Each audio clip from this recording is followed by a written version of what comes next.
thinking out loud here, but make a mental note. That is the sun in the morning. Look how small, how tiny that thing looks compared to the perspective of the trees, and about how far away the camera is. Because I'm going to go through a bunch of other ones that show just how much of a difference it changes throughout the day.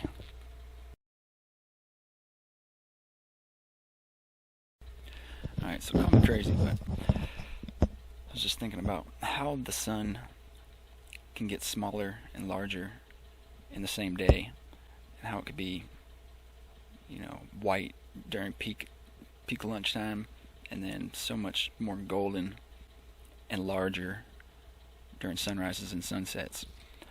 Now, I'm just reaching here. I haven't been a big fan of the flat Earth, but kind of does fit the dome scenario.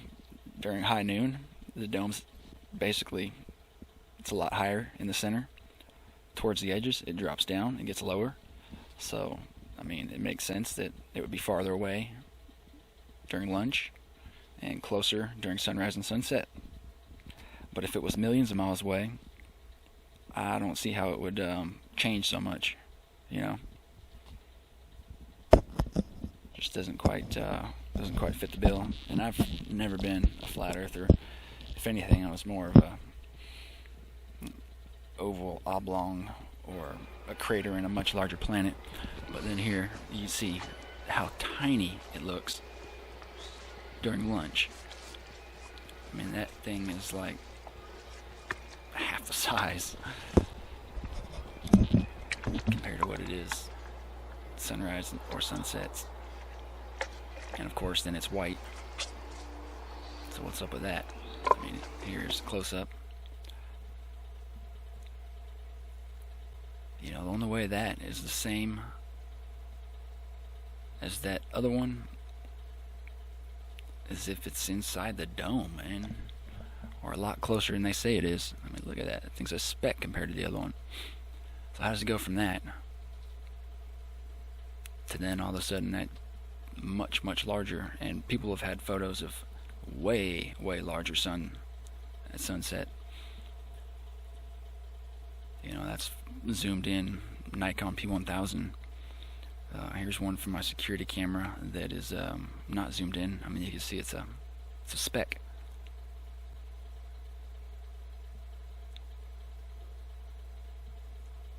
And there's no flaring, it's just a pathetic little light source. And then boom, sunsets.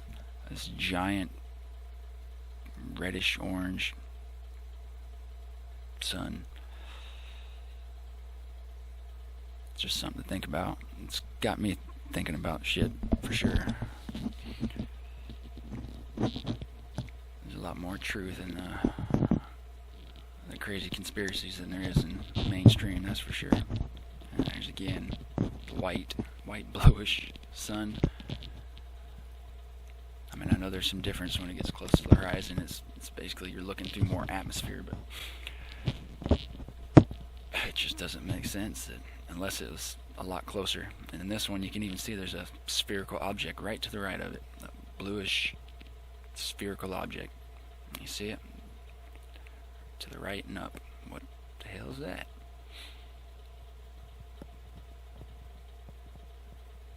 There's one of those little cloud tenders up there checking it out too. Look, where'd all the blue come from? And all those colors. I don't know. Just thinking out loud. Alright, I was trying to explain this one last time when I made the video, but I found the content to basically show the comparisons, so you know what the hell I'm talking about. See, this right here is either the lead object or one of those other objects that's starting to encroach into the sun right there. You can see it's got the little Pac-Man, so it's getting close to the center of the sun. When it gets to the center of the sun starts freaking out. It starts flaring. It gets brighter, darker, brighter, darker. That's most likely the camera trying to auto adjust for the sunlight basically. And now it made it to the center, and then you have the that typical flaring of the lead object when it gets in front of the sun, and it looks like an eye. I mean, it'll even start blinking because of the flaring effect. And then I'll show you with some other examples